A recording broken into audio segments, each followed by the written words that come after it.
Ok, tengan todos muy buenas tardes y buenas noches. Este día es nuestro último día de la clase, ¿no? Este día finaliza el curso de herramientas psicológicas para superar el duelo en tiempos de COVID-19. Espero que estén todos muy emocionados porque van a terminar este curso y también porque van a aprender unas técnicas muy interesantes que pueden ustedes también acoplarlas según su estilo de trabajo, su estilo de personalidad y también dependiendo del caso, ¿verdad? Cuando ustedes las apliquen. Así que antes de iniciar con el tema, que yo sé que están todos muy emocionados por esto, siempre quiero hacer este pequeño repaso de la clase del día de ayer. ¿Por qué? Porque las tareas del duelo que abordamos el día de ayer nos va a servir de mucho para esta clase. El día de ayer hablábamos de las tareas del duelo que planteaba el psicólogo William Worden, y este explicaba que estas tareas eran importantes que se aplicaran en todos los tipos de duelo, tanto duelo normal como duelo patológico, y que se hicieran estas cuatro, ¿verdad? Era muy importante que se hicieran estas cuatro tareas y por supuesto, que tuvieran este orden. Y hablábamos de que la tarea 1 era aceptar la realidad de la pérdida. La tarea 2 consistía en expresar el dolor. La tarea 3 era más que todo acerca de replantearse nuevos roles, ¿verdad? Para que la persona aceptara la nueva realidad de la pérdida, que ya no va a estar con su ser querido, y que comenzara a tratar de seguir adelante. Y la cuarta, ¿verdad? La cuarta tarea era reubicar emocionalmente al difunto, ¿no? Al ser querido, y continuar con nuestra vida. Yo les explicaba que la tarea 4 era más difícil, pero les explicaba un poquito acerca de ciertas técnicas, pero no profundicé mucho en algunas. Así que no sé si tienen algunas inquietudes siempre con la temática del día de ayer, de las tareas del duelo, más que todo en el aspecto de comunicarle a los niños esta noticia, o si sus inquietudes son más que todo de técnicas, comenzamos entonces el tema. No sé, quisiera leerles ahorita si tienen alguna inquietud con lo de la clase del día de ayer.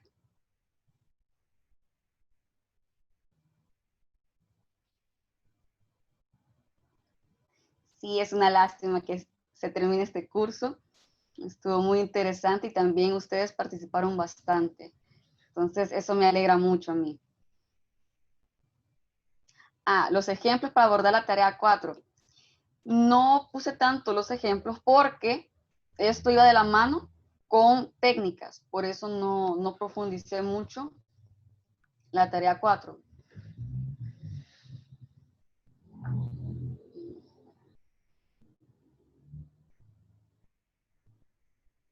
¿Cómo nos damos cuenta que la persona reacomodó su emoción? Cuando nos daremos cuenta cuando la persona ya puede regular esas emociones, es decir, que no son tan intensas, ¿verdad? Ya puede hablar de su ser querido sin tener que llorar, ¿verdad? También que ya se muestra como ya aceptando la realidad, ¿verdad? Ya más tranquila la persona, ya no se muestra con tanta ira, con tanto enojo, con culpas, ya no. Ahí podemos darnos cuenta que la persona ha logrado reacomodar las emociones.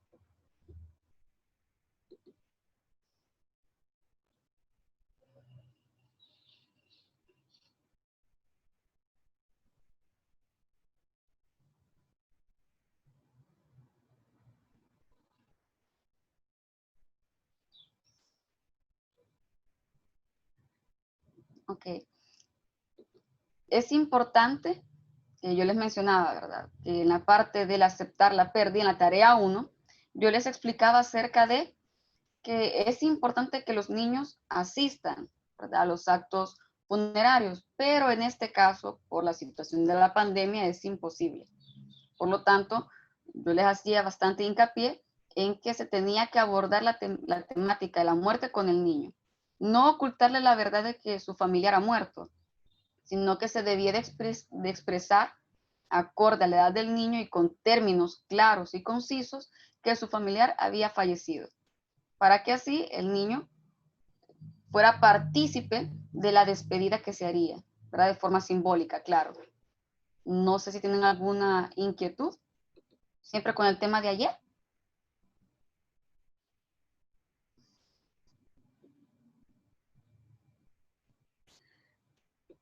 Con la pregunta que me están haciendo de que el tratamiento del duelo sí es similar que el de un adulto en el caso de los niños en cuanto a las técnicas, yo les voy a explicar es esto de las técnicas que se pueden aplicar con ciertos niños, más que todo si son niños introvertidos y ahí en especial con jóvenes. También yo les voy a explicar esto este día, ¿verdad? Así que le responderé esa pregunta más adelante.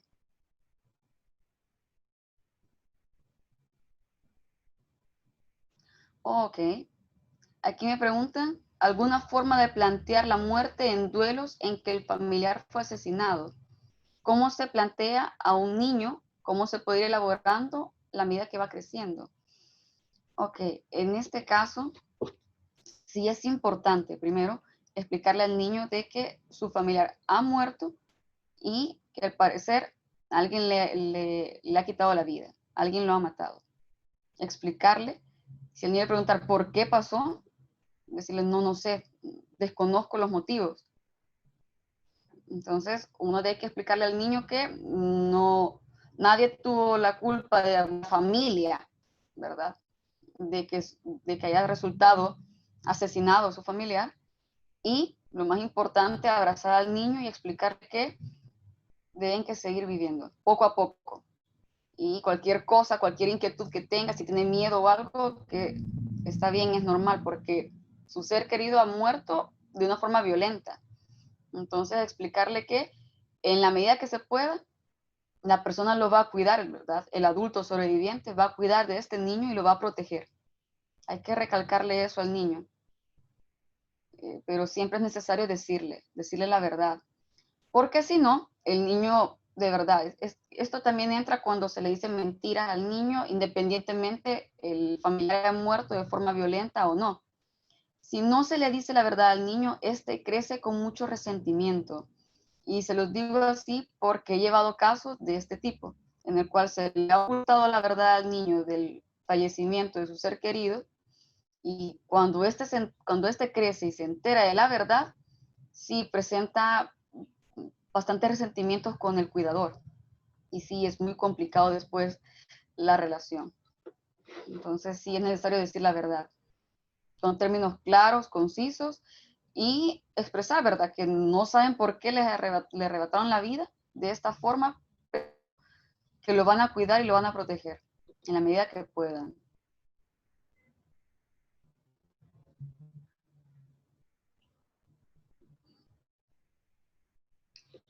Perfecto. No sé si tienen alguna otra inquietud para así comenzar con la temática de este día.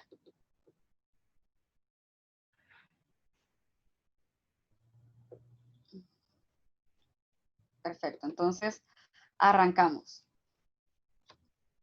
Es importante saber esto, y es que las técnicas que les voy a enseñar este día comprenden diferentes modelos. ¿Por qué? Porque el proceso del duelo es un proceso dinámico y cambiante. Por lo tanto, es fundamental que se apliquen una terapia más que todo integradora, en el sentido de que se puede aplicar diversas técnicas de distintos enfoques psicológicos. En este caso, les voy a enseñar técnicas, tanto técnicas narrativas, técnicas del modelo cognitivo-conductual, técnicas del psicoanálisis o de la terapia de la Gestalt, ¿verdad? Lo importante es incluir diversos enfoques, diversas técnicas, porque eso permite que los resultados sean bastante enriquecedores, y también se acopla al caso, ¿verdad? A la particularidad del consultante. Entonces, vamos a comenzar con las técnicas de este día. La primera técnica que les voy a explicar es más que todos los registros de pensamientos, emociones y acciones. Esto lo tomamos del modelo cognitivo-conductual. Los registros o los autorregistros son útiles para poder identificar los esquemas mentales que tiene el sobreviviente ante la pérdida, qué emociones están tras la interpretación del suceso y cómo actúa al estar inmersos en estos pensamientos y emociones. Al dejar los autorregistros, ¿verdad?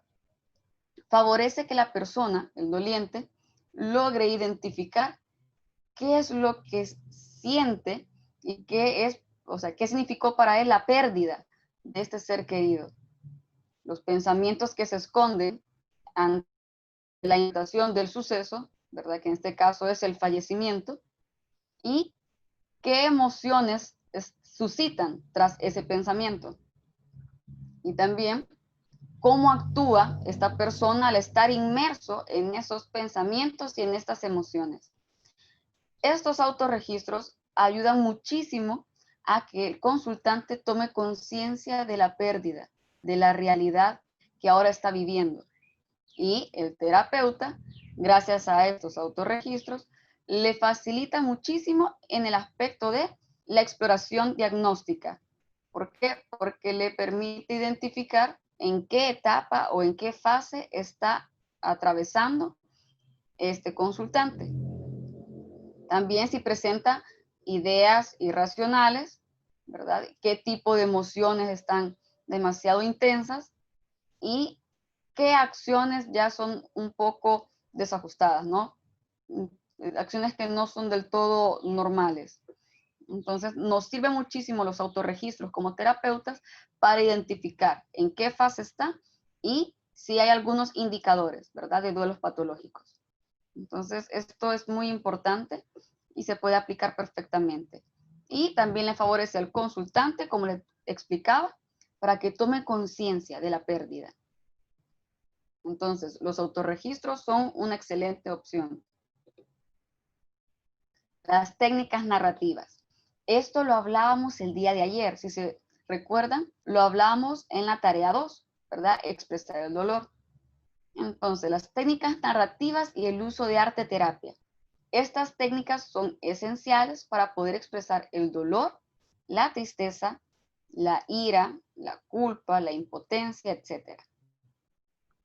Pero quiero ahondar un poquito acerca de qué son las técnicas narrativas. Las técnicas narrativas vienen de un enfoque terapéutico, en donde sitúa al consultante como el único experto de su realidad, de su historia y de sus experiencias. Y aquí el terapeuta tiene la función de conducir dicha experiencia. Es un conductor. Este tipo de enfoque fue creado en los años 70 por David Epstein y Michael White. Ellos buscaban ayudar a sus pacientes de una forma en que ellos se sintieran comprendidos y que lograran comprender más a fondo quiénes eran ellos, que se conocieran más. Entonces, en las técnicas narrativas entran las cartas, los diarios e incluso también entran los cuentos que deben que terminar, ¿verdad? Cuentos inconclusos. Entonces, voy a darles ejemplo de técnicas narrativas, cómo las pueden llevar a cabo. En técnicas narrativas, como les explicaba en la tarea 2, el día de ayer, el hacer cartas o diarios de despedida funciona muchísimo para abordar las emociones que puede tener el consultante y que logre sentirlas y que logre identificarse con ellas. Entonces, yo les explicaba de hacer una carta con el nombre de la persona fallecida, nombre y apellido, y de ahí expresar qué significó para él o para ella la noticia de que éste ha fallecido, sus miedos, sus temores, sus enojos, ¿verdad? Los reproches, que lo expresara todo en la carta. Pero aquí hay algo que debo que detenerme. Si son muchas las emociones que están implícitas en esta pérdida, lo recomendable es trabajar una carta por cada emoción. ¿Por qué? Porque si tocamos todas las emociones en una sola carta, podemos hacer que el consultante se sienta abrumado y no quiera colaborar, ¿verdad? Porque las emociones son tan intensas que puede sentirse en un momento que se queda paralizado.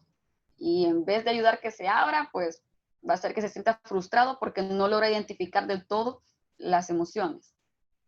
Entonces, lo recomendable es trabajar paso a paso la emoción, ¿verdad? Si está enojo, culpa y tristeza, busquemos cuál de estas es la más recomendable trabajar, ¿verdad? Si ustedes consideran que primero es el enojo porque no lo deja del todo sentir la tristeza, entonces comenzamos con esa carta, ¿verdad? Del enojo.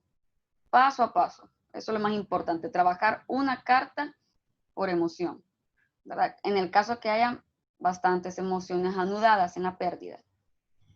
También es importante no apresurar al consultante a que finalice la carta, porque para algunos puede ser muy difícil. Entonces, es paso a paso, ¿verdad? Primero con los momentos que les agradó, compartir con esa persona, qué significó la muerte de este, y después, qué le quisiera decir, ¿verdad? O qué es lo que no le pudo terminar de decir y se siente como acongojado por ello. También se recomienda algo muy interesante con la gente que presenta emociones como de culpa, ¿verdad? Culpa, reproches, porque posiblemente él se enfermó primero de COVID y enfermó a su ser querido y este murió. Entonces, lo recomendable aquí es hacer dos cosas. Y también si te presenta la ira. Después de la carta, ¿verdad?, que expresa las emociones, también se recomienda en casos de culpa y de ira que escriba perfectamente una lista en la cual exprese qué acciones pudo haber hecho para salvarle la vida y otra lista que diga qué acciones en verdad él podía hacer. A partir de esta lista, de estas dos listas, el terapeuta comienza a redefinir y a reestructurar esos pensamientos, porque posiblemente, pues, están un poco irracionales. ¿En el sentido de qué? Porque ellos se plantean el hubiera hecho esto, hubiera hecho lo otro, y sabemos que el hubiera no existe. Entonces, es de tratar de replantearle a él lo que estaba humanamente posible, lo que podía hacer, pero que de igual forma la muerte es algo inevitable. Entonces, esta también es una opción para trabajar la emoción de la ira y de la culpa, ¿verdad? Siempre en técnica narrativa. Alguien me preguntaba al día de ayer en los comentarios de cómo abordar con niños y adolescentes con técnicas de arte terapia. Primero, con los niños yo sí recomiendo mucho el dibujo, ¿verdad? Que ellos dibujen mediante simbolismos, que hagan un símbolo que represente cómo él se siente. Y a partir de ello comenzamos a preguntar, ¿verdad? ¿Por qué ese color? ¿Qué significa? Poco a poco, hacerlo como un tipo juego para el niño, para que él se vaya abriendo paso a paso. Pueden darle pinturas, yeso, plumones, lo que ustedes deseen. También otra opción que es para niños que les cueste mucho, ¿verdad? Dibujar o expresarlo directamente, pueden hacer el uso del cuento inconcluso. Aquí se pueden valer mucho de las cosas que le gustan al niño, si le gustan los dinosaurios, si le gustan los ositos, los perritos, lo que sea. Ustedes dibujan, hacen como que fueran laminitas, dibujan una familia, ¿verdad? Y si en este caso falleció el papá, ustedes comienzan el cuento y le dicen al niño, vaya, fíjate que había una vez una familia de tantos integrantes, vamos a hacer alusión a la familia del niño, y papá oso murió, estaba muy enfermo y murió. ¿Cómo crees que se sentirían los hijos ositos? Entonces, que el niño lo dibuje o que le exprese, podría sentirse triste. Podemos tener también como diferentes escenas, ¿verdad? De diferentes emociones para que el niño solo vaya agarrándola, si no quiere dibujar, que vaya agarrándola y vaya expresando, porque el niño se va a sentir identificado con la historia, que es lo que queremos, y que él vaya expresando abiertamente su forma de sentir, mediante láminas, que las vaya enseñando. Eso le va a ayudar bastante al terapeuta a lograr identificar la emoción que está implícita en el niño. Con los adolescentes también se puede aplicar esto de los simbolismos, ¿verdad? El dibujar un símbolo de cómo se siente. Pero, por lo menos en mi caso, los adolescentes que yo he tratado, pues prefieren la escritura. Entonces, el diario de despedida sería excelente para ellos. Pero también está la otra parte de aquellos adolescentes que son como demasiado introvertidos y son reacios a expresar sus emociones. Para ellos y también para adultos jóvenes, yo recomiendo mucho la música, en el sentido de que, como nosotros ya sabemos un poquito de ellos, ¿verdad? Por la forma en la que ellos se expresan o si han comenzado a escribir, ¿verdad? Dicen, no, es que no quiero seguir, me siento muy mal, me siento culpable. ¿Por qué? Porque puede ser que algún adolescente tuvo una discusión muy fuerte con su progenitor o con el fallecido y este murió, entonces se siente culpable. Lo que vamos a hacer ahí es que nosotros, como ya sabemos un poco de la historia de él, lo que vamos a hacer es buscar una canción que hable, si hay bastante reproche de él, bastante culpa, buscar una canción que hable del perdón, más que todo el perdón propio. Y se le va a entregar al joven, por supuesto, esta elección de canción va a ser intencionada. ¿En qué sentido? Que nosotros vamos a saber que esta canción le va a generar un momento de quiebre a él, que va a lograr que logre redefinir un nuevo significado de la pérdida y que también se logre perdonar, que haga catarsis.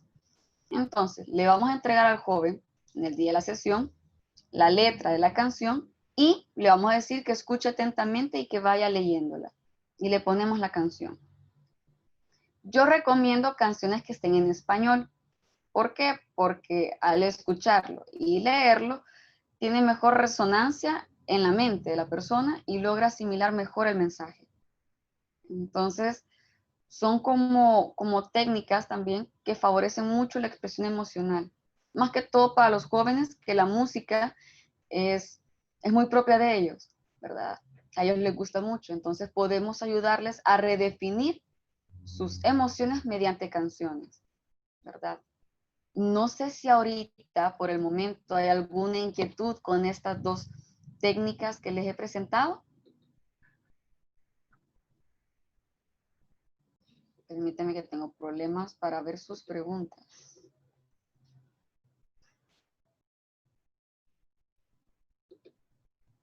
Aquí está.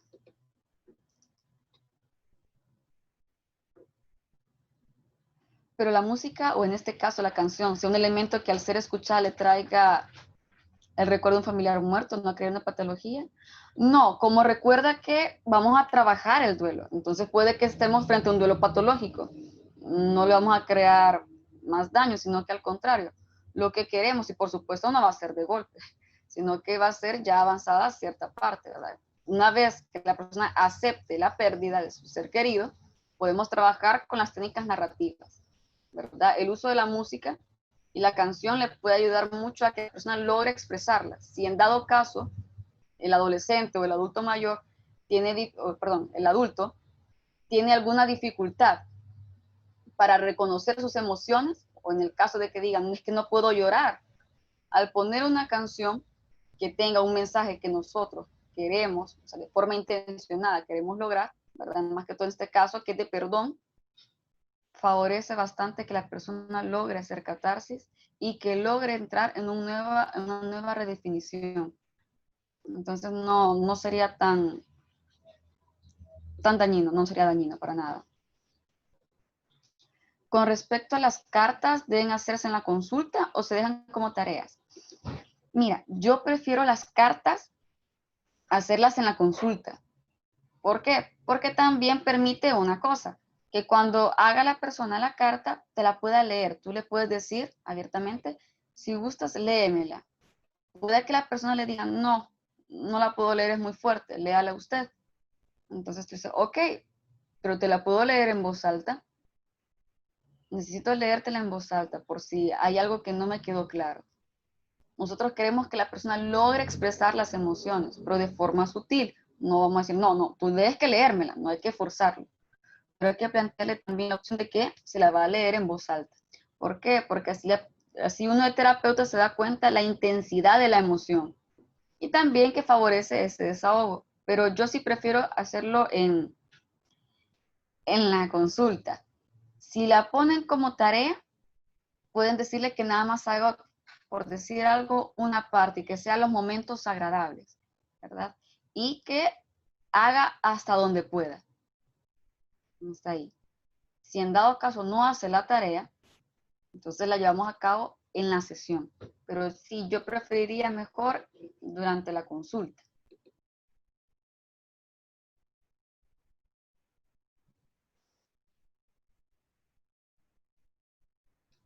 En el caso de intervención rápida, como los primeros auxilios, aquí en este caso nada más te centrarías en el duelo.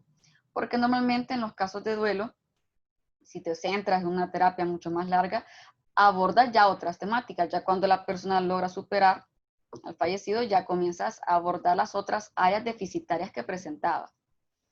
En este caso, si la persona solo necesita las sesiones, pues solo sería para el duelo. Solo se trabajaría el duelo propiamente.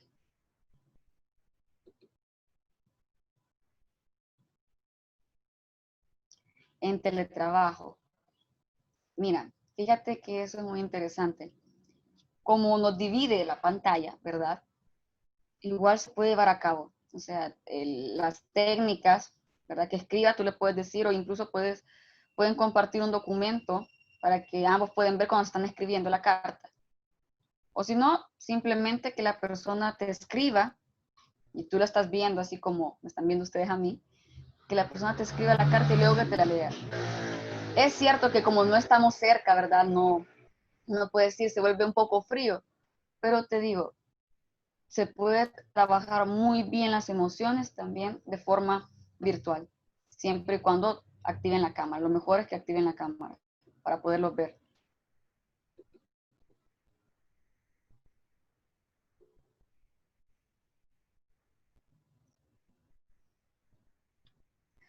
Las técnicas narrativas, no, presenté antes los autorregistros, ¿verdad? Registros de emociones, de pensamientos, emociones y acciones. Lo primero que presenté. Ok, me gusta mucho esta pregunta. ¿El diario de despedida tiene un tiempo límite? No, no tiene un tiempo límite, ni mucho menos páginas límites. Aquí la persona nos vamos a moldear a la persona. ¿En qué sentido? Si desea escribir mucho, perfecto, mucho mejor para nosotros.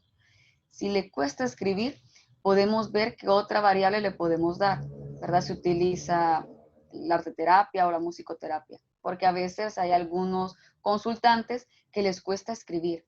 Entonces, lo artístico le ayuda muchísimo para que expresen las emociones. Y para finalizar, como les explicaba yo en la clase anterior, para finalizar el diario, la carta de despedida, es en el tiempo en el que el consultante lo veamos preparado para ello. ¿Por qué? ¿Cómo finaliza esa carta o diario de despedida? Cuando está listo para aceptar la pérdida y que va a continuar con su vida. Ahí se cierra. Así que no hay un tiempo aproximado.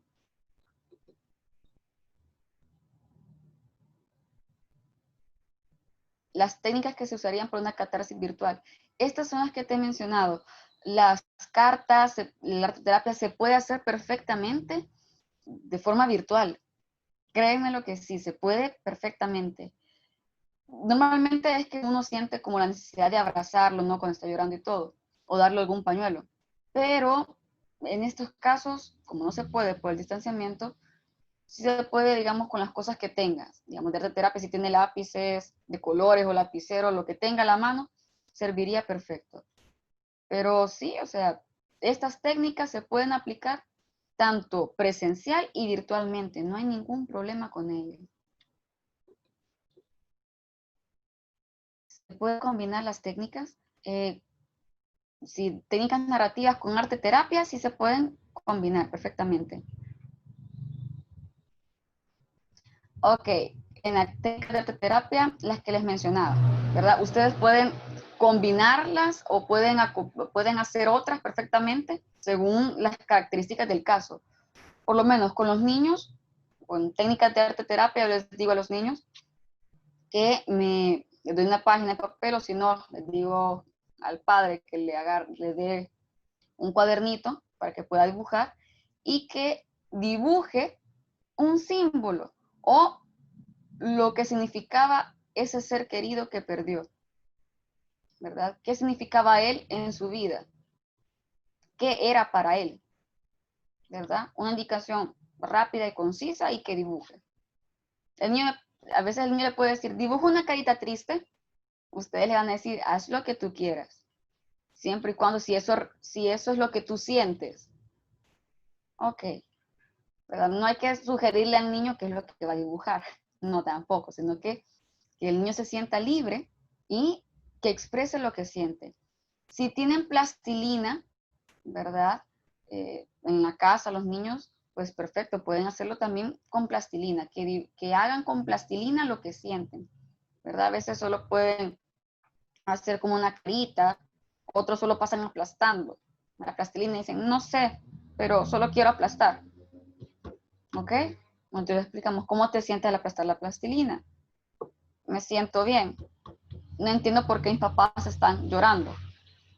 Y ahí puede dar apertura para que el niño hable y explicarle las cosas. Entonces, eso. O sea, con los niños es dar una indicación bien, bien concreta, ¿verdad? No hay que darle muy, muy rebuscada porque si no, te van a distraer.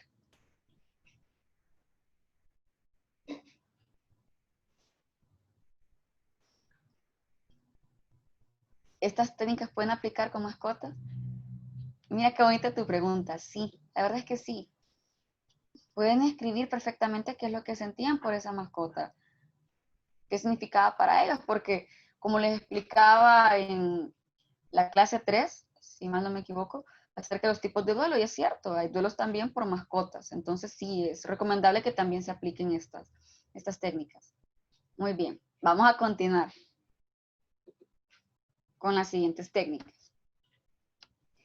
En la clase del día de ayer yo les explicaba que en la tarea 3, Worden planteaba esto, ¿verdad? De reorganizarse, que la persona doliente lograra reorganizar su rol, ¿verdad? Sus roles y sus tareas para poder continuar.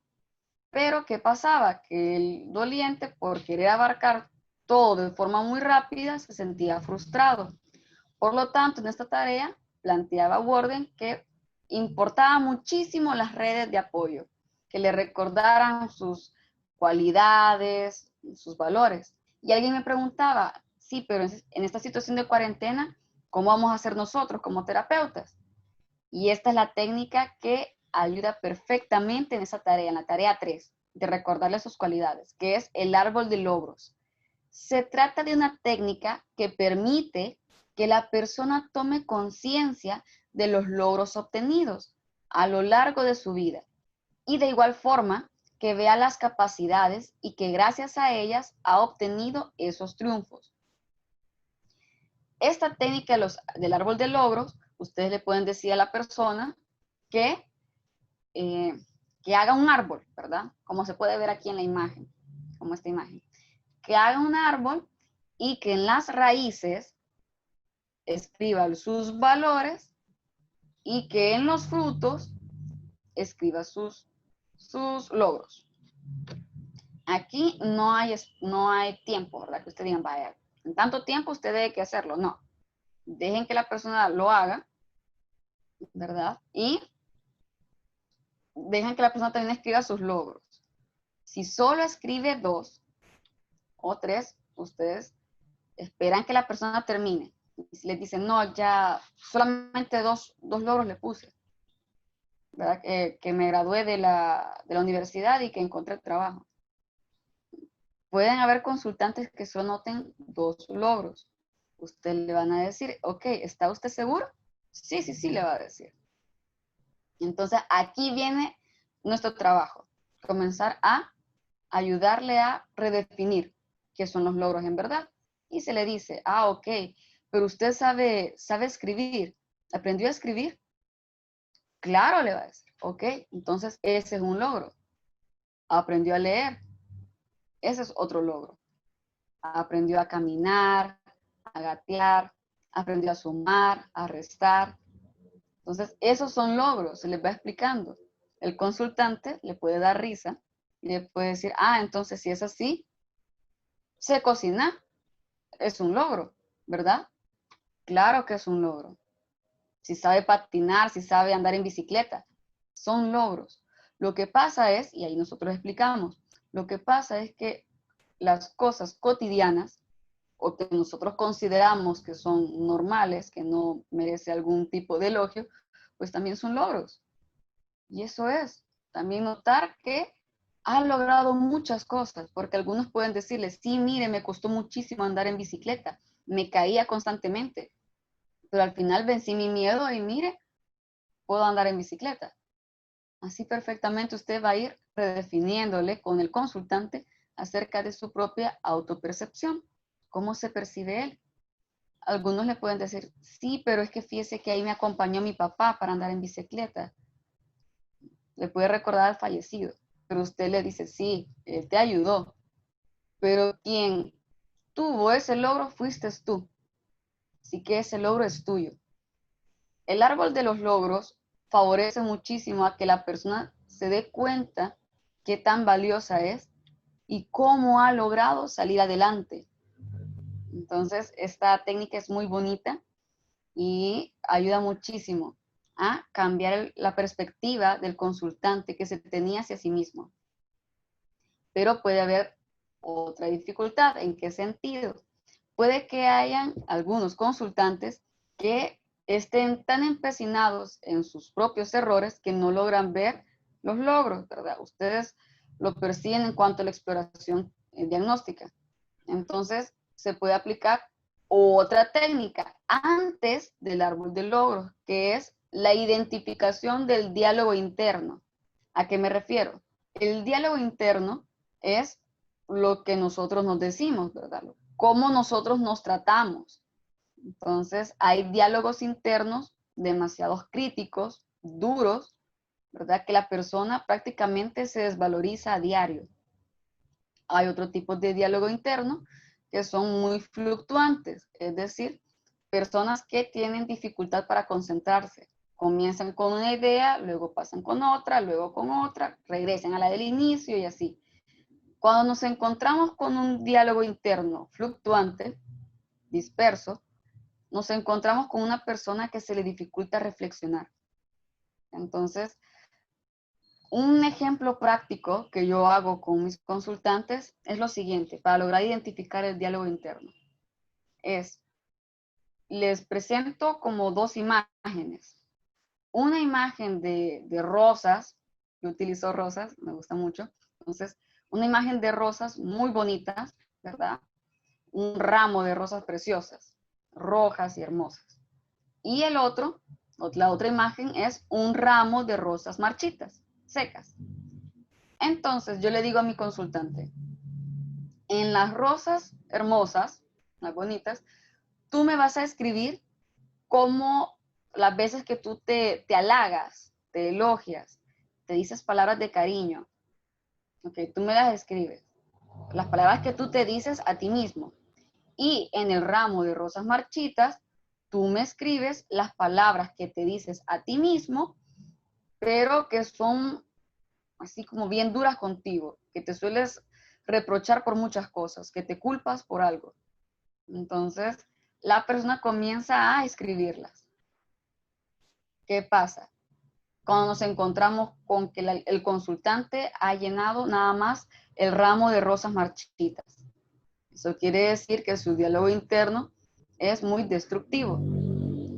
Y podemos aquí emplear una metáfora.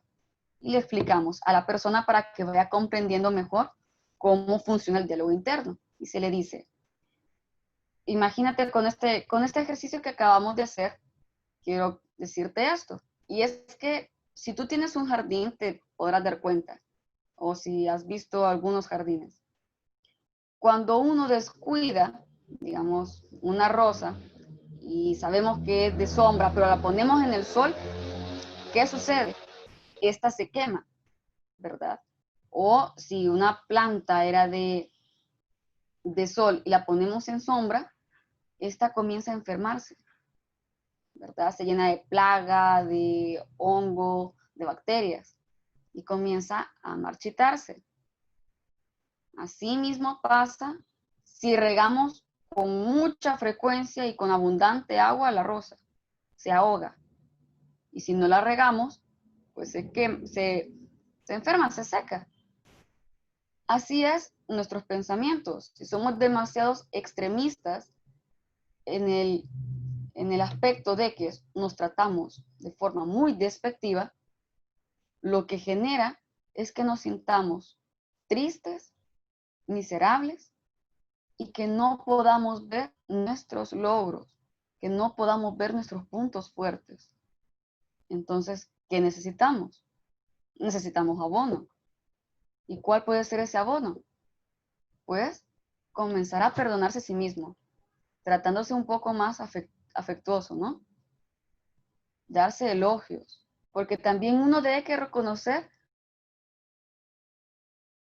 que es de gente vanidosa, no. Es bueno recordar en qué es bueno y felicitarse por ello. Solo así vas a poder ver lo hermoso que es tu follaje. Este tipo de metáfora, ¿verdad? Porque lo hicimos en base a las imágenes de rosas, ustedes pueden aplicarlo con otro tipo de ejemplo, pero al hacer eso, la persona logra entender y dice, es cierto, yo me trato muy mal y siempre me comparo con los demás. Tienes razón. Entonces ahí comenzamos también nosotros a redefinir con él. ¿Desde cuándo te tratas tú así? ¿Desde cuándo tú eres tan duro contigo mismo? ¿En qué momentos lo sueles hacer? ¿Y quiénes influyeron para que se diera este tipo de diálogo interno? Entonces, eso nos va a ayudar también a nosotros a que la persona logre flexionalizar esos pensamientos, flexibilizarlos más que todo. No sé si tienen alguna inquietud con esta técnica del árbol de los logros. Quiero revisar que tengo un poquito de problemitas para revisar los comentarios, no sé por qué. Aquí está.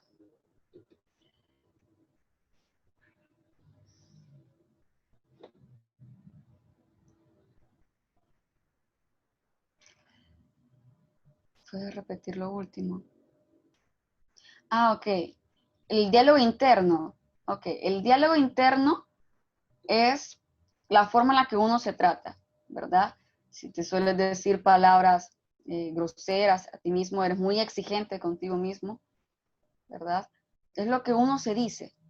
O si uno es más condescendiente.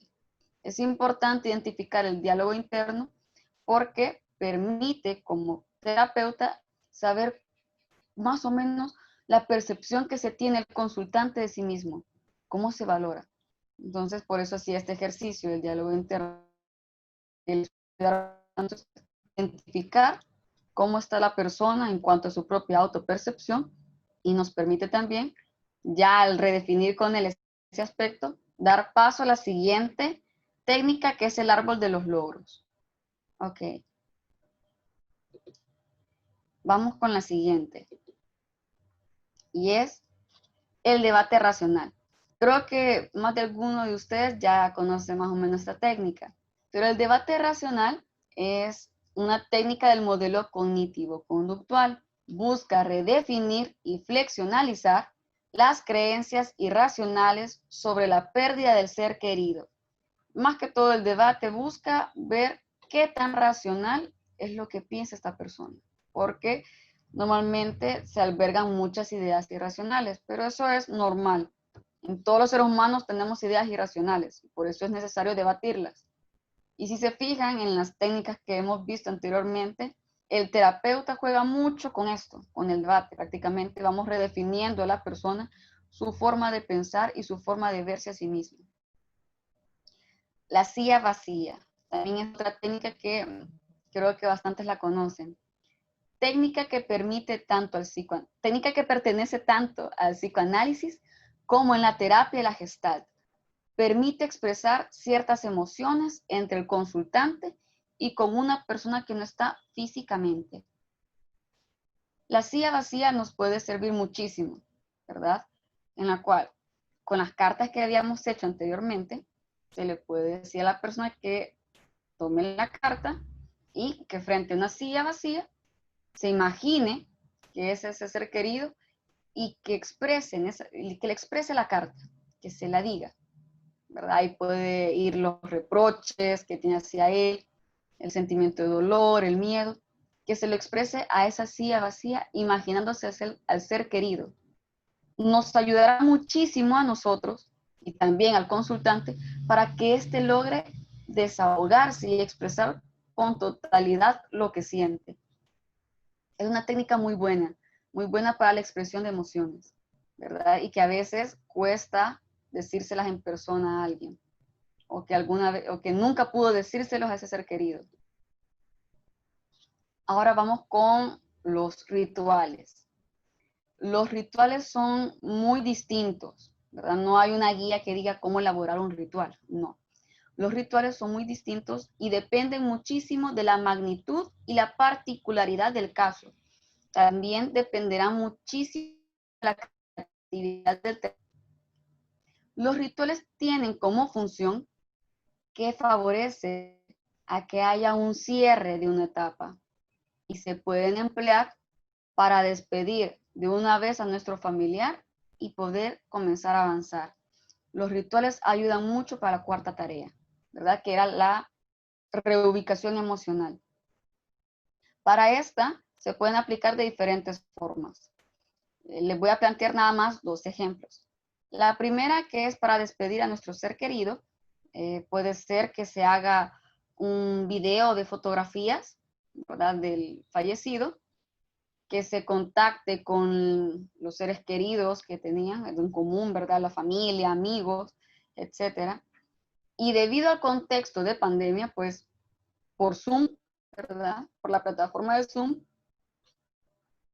conectarse todos a una hora, reproducir el video y cada uno va expresando lo que siente, ¿verdad? Va expresando sus emociones con respecto a la pérdida, qué significó él en sus vidas, contar anécdotas de ese ser querido. Eso ayudaría muchísimo para aceptar la pérdida.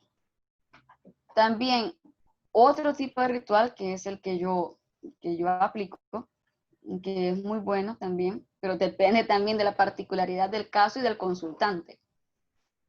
Ojo, este ritual que les voy a mencionar es cuando la persona ya está preparada, por decirlo de esta forma, para esta última etapa, que es la aceptación y la reubicación emocional, ya justamente para esta tarea. Y es más que todo que la persona escriba, ¿verdad?, todo lo que le quiera decir, todo lo que ha avanzado, ¿verdad?, en cuanto al proceso del duelo, y qué le quisiera, o sea, cómo quisiera despedirse de él.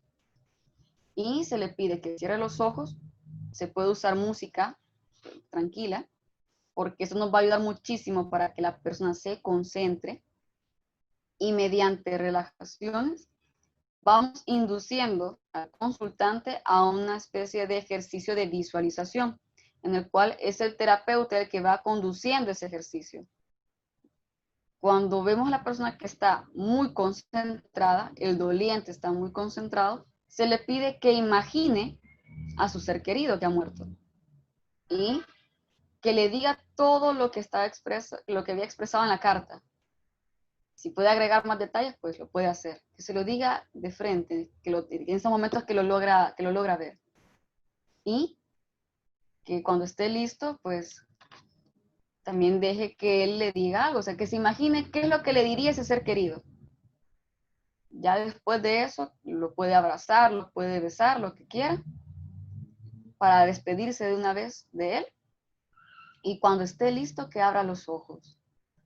Ya es opcional si se le pide que queme la carta, que corte la carta o que la entierre. Y mientras lo hace, se le debe decir que se diga las siguientes palabras. Diga el nombre del fallecido y que diga, yo te amo, yo te quiero, ahora vivirás siempre en mí y el amor que te tengo siempre va a estar, pero yo voy a continuar por el amor y los recuerdos que compartimos. Debo seguir adelante. Te amo y te recuerdo, y siempre lo haré, pero no me va a detener a continuar viviendo por ti y por mí. Entonces, este ritual que les acabo de explicar solo se va a aplicar, por lo menos yo lo aplico, cuando ya uno ve que la persona ha superado las distintas etapas y ya hemos trabajado las distintas tareas.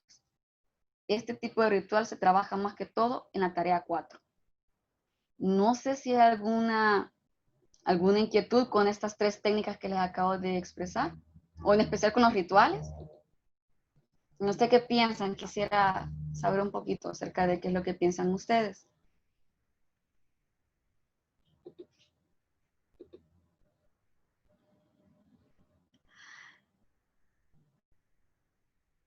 Qué bonito esto. En Colombia, en el ámbito católico, es el novenario, ¿verdad?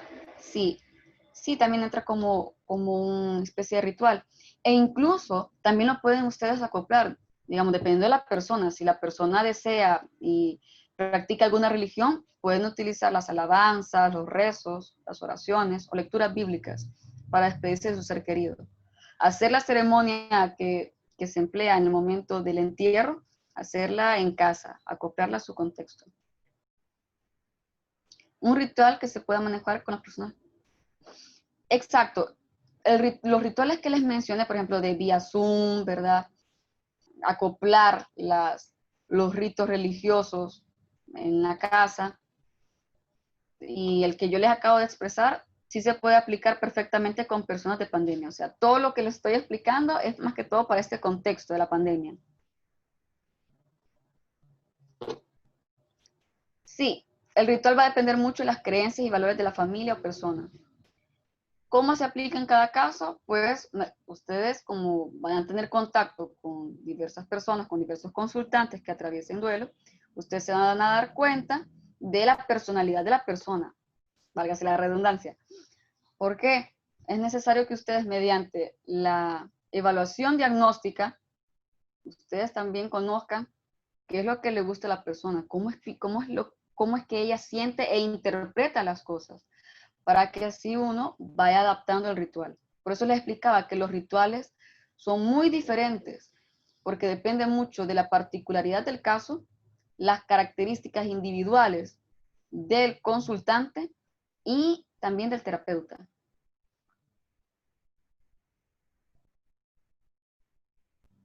Sí, si la persona es bastante religiosa, sí pueden aplicarlo. Los rituales ya tocando parte de la religión de ellos. Uh-huh. Fernando me dice, en Chile, en zonas rurales existe un ritual de que la persona fallecida se despide por 6 meses, por lo que las personas lo sienten, lo escuchan y hasta a veces le hablan, por lo que no hay miedo del fallecido, hasta que ya no se siente al fallecido y lo dejan partir finalmente. Qué interesante, está muy interesante. Aprendí algo nuevo yo también.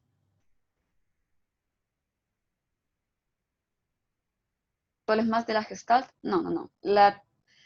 Quizás uno lo confunde por la Gestalt, por el término del aquí y ahora, pero no, la técnica de los rituales es un enfoque que creo que lo abarca en bastantes enfoques psicológicos. ¿Por qué? Porque lo que al final se busca es un cierre de una etapa y una redefinición del mismo acontecimiento de la muerte, el ser querido.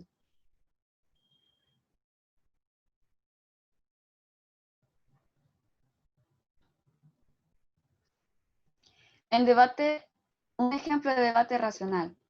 Por ejemplo, la persona que se sienta que le está siendo infiel a su pareja que ha fallecido, ¿no? Cuando se ha fijado en otra persona. Ahí se comienza a cuestionar, ¿por qué te consideras infiel? Ah, es que me casé con él y pues siento raro porque no es correcto, puede decir. Y ahí uno comienza, ¿por qué consideras que no es correcto? ¿Quién te ha dicho que una persona hay que guardar luto eternamente? Plantea esas preguntas, ¿verdad? Es decir, buscando qué tan eficaz es esa forma de pensar, si hay alguna ley o algo universal que plantee que las cosas deben ser de esa forma y si le trae algún beneficio o no pensar de la siguiente manera. Son algunas preguntas que se pueden, más que todo, realizar en el debate. ¿En cuántas sesiones se puede realizar este último? Ok, lo del ritual. Mira, el ritual se puede hacer en una sesión porque ya, por ejemplo, el ritual que yo les expliqué, el último ritual que les expliqué, se puede aplicar perfectamente en una sesión, pero de 2 horas. ¿Por qué? Porque la carga emocional es muy fuerte. Y se me olvidó mencionarles algo. Puede pasar de que en el momento de la despedida, ¿verdad? Que les explicaba que cerrara los ojos y cuando se sentiría lista la persona en despedirse de su ser querido, los abriera. Puede pasar que la persona se tarde entre 5, 10 o 15 minutos que no quiere abrir los ojos y esté llorando. El terapeuta no va a interrumpir en absoluto. El terapeuta aquí va a funcionar más que todo como un espectador y se va a mantener callado hasta que la persona se sienta lista en abrir los ojos. Debemos que permitir que la persona llore y que la persona tome su tiempo para despedirse. Recuerden que es algo muy fuerte para la persona reubicar a alguien emocionalmente en su vida. Es algo muy fuerte. Pero claro, este ritual que yo les planteaba, se los voy a recalcar siempre, es cuando ya hemos visto que la persona ha logrado atravesar con éxito las diferentes etapas y ya hemos trabajado las primeras 3 tareas. Este ritual que yo les estoy explicando, el último, es más que todo para trabajar la tarea 4. Ok, entonces, estas son algunas técnicas que las podemos nosotros emplear en tiempos de pandemia. Yo sé que algunos consideran, ¿verdad? Igual yo al principio también era un poco reacia con esto de las sesiones virtuales, porque uno piensa que son más frías, pero no. También permite la catarsis, ¿verdad? En el consultante y que se logre excelentes redefiniciones y que la persona logre nuevos vínculos con otras personas. Porque recuerden siempre esto, el ser humano es un ser social, por lo tanto, debe establecer vínculos con otras personas. El ser humano no puede vivir aislado todo el tiempo. Entonces, eso es muy importante recalcarles. Por eso es importante en el duelo que la persona al final logre establecer nuevos vínculos con otras personas y con otras actividades. Así que eso sería la clase de este día, nuestra última clase. Pero les quiero recordar antes que otra cosa suceda, recordándoles que todo aquel que esté interesado en obtener el certificado del curso, que cuesta $10, les informo que al adquirirlo se les incluirá una guía de aplicación terapéutica para el tratamiento de pacientes o consultantes que atraviesan el duelo. En esta guía irán incluidas las temáticas de una explicación detallada sobre el duelo normal y patológico, aspectos importantes que tienen que considerar en la intervención, técnicas para el tratamiento del duelo normal, técnicas para el tratamiento del duelo patológico y test psicológicos para la aplicación a pacientes o consultantes. Todo eso lo tendrán ustedes en sus guías. No sé si hay alguna otra inquietud con los rituales.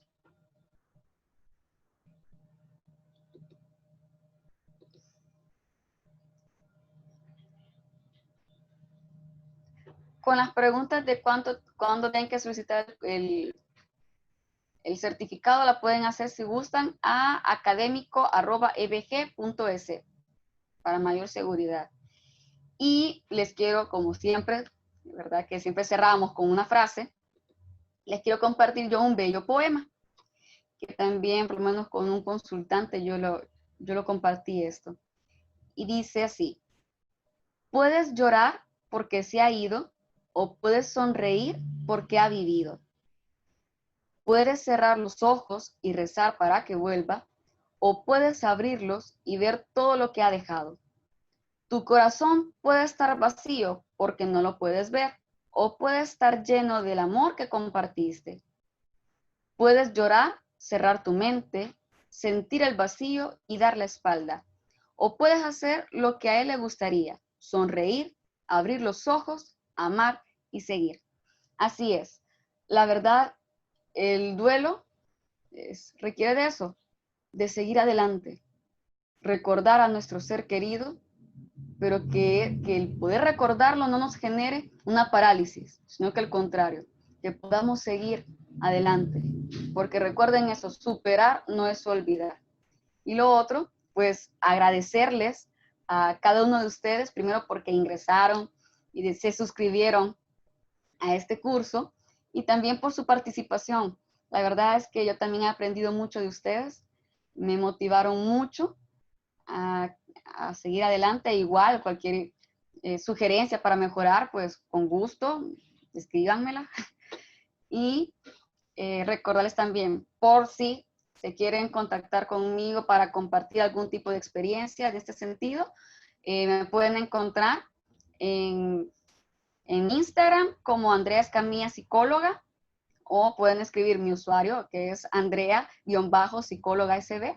Igual me pueden encontrar como Andrea Escamilla Psicóloga en la red social de Instagram, y mi correo es andreaescamilla95@outlook.com, todo en minúscula. ¿Verdad? Que yo con gusto me pongo en contacto con ustedes. Recordarles también que gracias a Education Business Group, que integra culturas, ¿verdad? Nos integra a cada uno de nosotros, y fue gracias y fue posible esta ponencia. Pues recordarles que también van a haber más cursos para que ustedes puedan asistir con otros conferencistas y también puedan aprender. Recuerden siempre esto, que uno debe que seguir aprendiendo cosas nuevas, porque así es la vida. Inclusive, como explicaba Víctor Frank, en el último instante de la vida, uno siempre aprende. Así que cuídense mucho ustedes. Recuerden también proteger y cuidar mucho su salud mental. Que como psicólogos, pues no estamos excluidos de tener también ansiedades, miedos, sufrimientos. Pero también es importante que nos cuidemos y, si es posible, también asistir, ¿por qué no? También con otro psicólogo. Así que eso sería todo. Agradecerles, no sé qué les pareció el curso al final, antes de cerrar todo.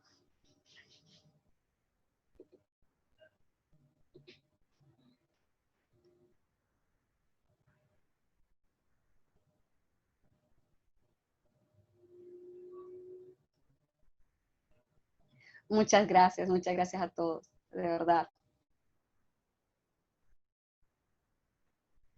Eh, para saber de los demás cursos que van a ver, con el correo que ustedes ingresaron, pues creo que también les van a estar mandando por ahí, ¿verdad? Las novedades de otros cursos.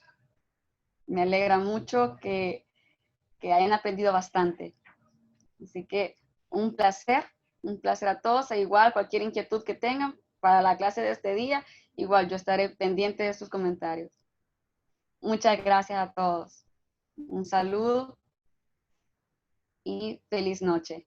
Cuídense mucho. Adiós.